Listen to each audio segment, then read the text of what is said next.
Well, I'm glad you're all here today because you're going to want to see this.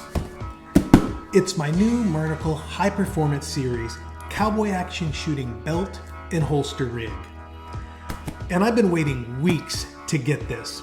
So let's not delay any longer.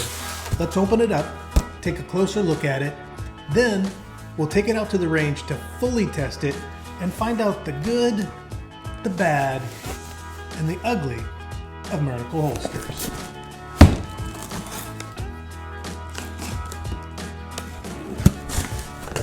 Oh my. Oh my.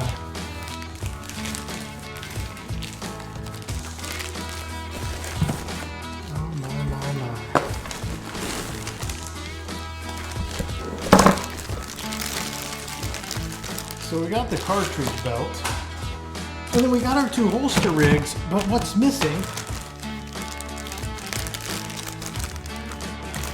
Okay, so I filmed that intro a while back. When I originally filmed this unboxing, I got to the holsters and I realized there was a slight error. I was sent a set of standard holsters and not the special edition Jed I holsters that I ordered. A quick call to Mernickle, and this was all resolved in less than a week. But I ended up getting busy with other projects, and this review got pushed back and delayed a few weeks, which actually worked out well as it gave me more time to work with the holsters before bringing you this look at them. And before we move on to that, I do want to assure you that this was just a minor communication error. And Howling Wolf, also known as Cliff Powers, the owner of Mernickle Holsters, took care of everything immediately and with far more apologies than were necessary. All right, thanks, man. I'm so sorry. I forgot. I understand. I appreciate the apology. I totally understand. You don't even need to apologize. Stuff happens. You guys will make it right. That's all that matters. All right, buddy. Okay. I'll get it fixed. I know. Okay. Thanks. Bye. So now, on with the show. I ordered the Mernickle High Performance System with two strong side holsters. Initially, I looked at the Gunfighter series, and I may end up ordering one of those just to review it for you all, depending on how well this episode does.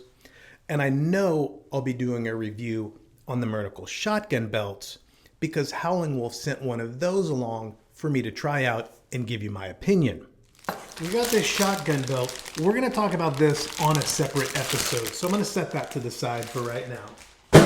So make sure you're subscribed to Jed I TV and have that little notification bell turned on so you don't miss my review and comparison of that shotgun belt versus the style of shotgun belt I have been using. Now, back to what I was saying. Even though I shoot gunfighter style, I preferred the features and setup of the High Performance series. And I want to give you an overview of what those features are, starting with the 1-inch drop on the holsters. Now, honestly, after using a dropped holster for the last several years, I can say that I prefer holsters that set up a little higher on my hip. The deeper dropped holsters are great for longer barreled revolvers. They do prevent having to draw my elbows up to my ears before the barrels clear leather. So they certainly have their purpose. And chances are I'll continue to use those holsters for those longer barreled revolvers. But I prefer the look and feel of having my revolvers up a little higher on my hips. The 1-inch drop seems to me like a perfect compromise. That drop, combined with what Mernickle calls their new wrist relief, puts the guns at a great angle for me to grab, draw, and bring the guns straight up on target.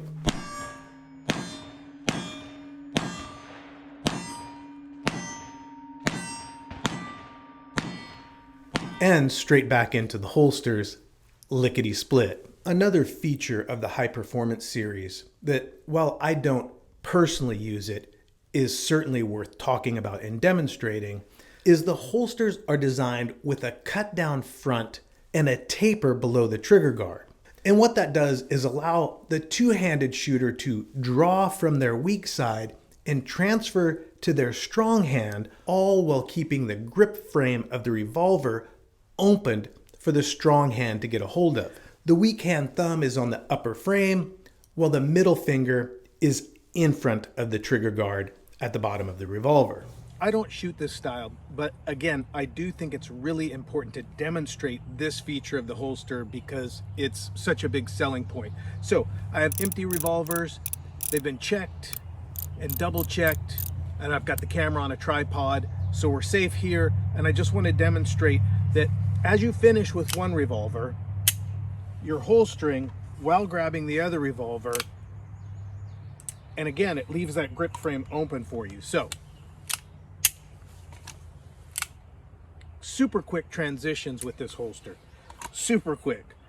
Again, I don't even shoot this style, and you can see by the demonstration that, again, finishing with this revolver, grabbing this revolver, and the grip frame is completely open for me to grab.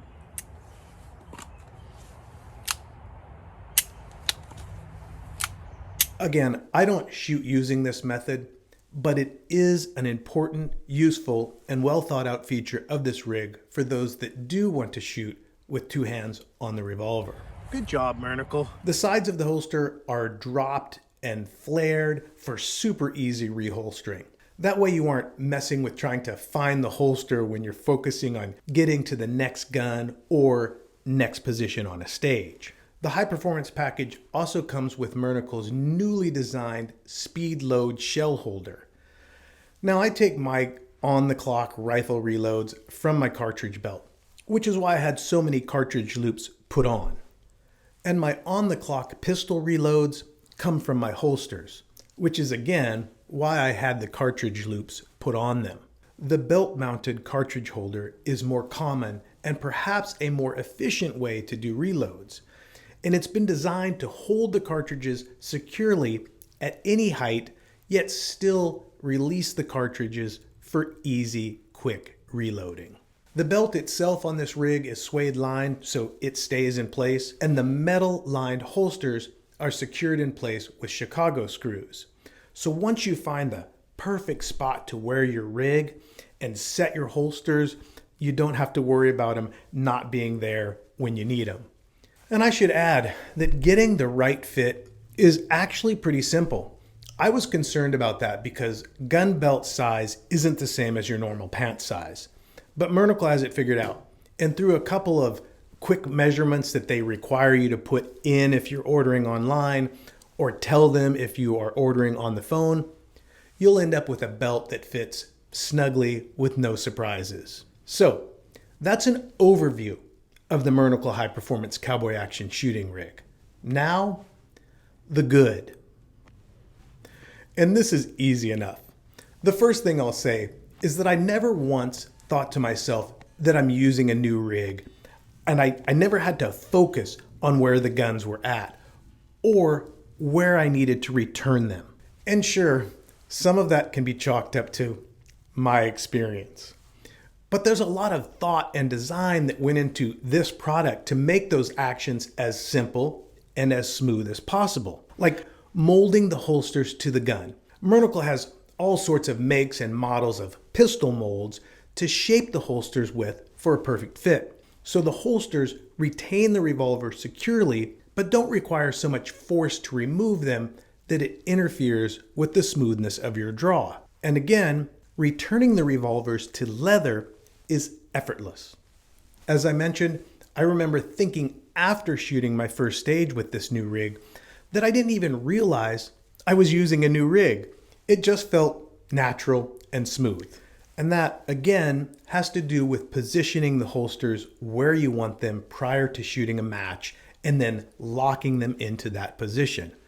And I spent quite a bit of time finding the sweet spot. So for me, all of that adds up to getting a good product at a fair price from a family-owned and worked company that stands behind what they sell. The bad. What can I say? If a product does what it's advertised to do, and the price seems to reflect the quality of the product, then there is nothing bad to report. So, on to my opinion. I do have a bias towards Mernickle holsters. That bias, for lack of a better word, is based on my experience with them prior to becoming a customer, and it in no way affects or influences my review of this product. If I found something bad to report about it, I would. And I also believe that they would fix whatever flaw I found in their product. These are rigs that have been well thought out and had the bugs worked out of them through trial and error of shooters using them before they were ever brought to the market. My bias did certainly influence my decision to purchase from them. And for those that don't know the story of how I met Howling Wolf and his family, I would encourage you to watch my Black Powder Shotgun Shield episode here on YouTube. I'll link it on screen now, at the end of this episode, and in the description box of this video. But again, even though there was a reason I chose to purchase a new rig from them, it doesn't change how I look at this particular product, which I'm very pleased with. In fact, I have every intention of ordering a second rig from them in brown. More specifically, their new dye lot called Gunfighter Brown. Because, you know, if I'm wearing brown boots and a brown hat, well, I've got to have brown leather. I just haven't decided which rig I want to purchase next. I was considering picking up their SAS starter rig because I think that'd be a good one to review, but I'm so happy with this high performance system that I might want to just stick with another of the same style, just in a different color. So there's lots of options out there for leather makers. I'd encourage you to do your research, but I'd also encourage you to consider Mernickle's gear in your research. I'm pretty darn sure that you'll find their gear both reasonably priced and exceptionally well built. And if you do decide to go with the Mernickle rig, I'd ask that you mention that you saw their product on this show. I'll contact them about getting an affiliate link and perhaps a discount code for us to use. If I can do that, I'll provide that link and the code for you in the description box of this episode, as well as in the comment section, which is where I hope to see you. I'm Jed. This is Jed I TV. And I'll see you in some other place, in some other time.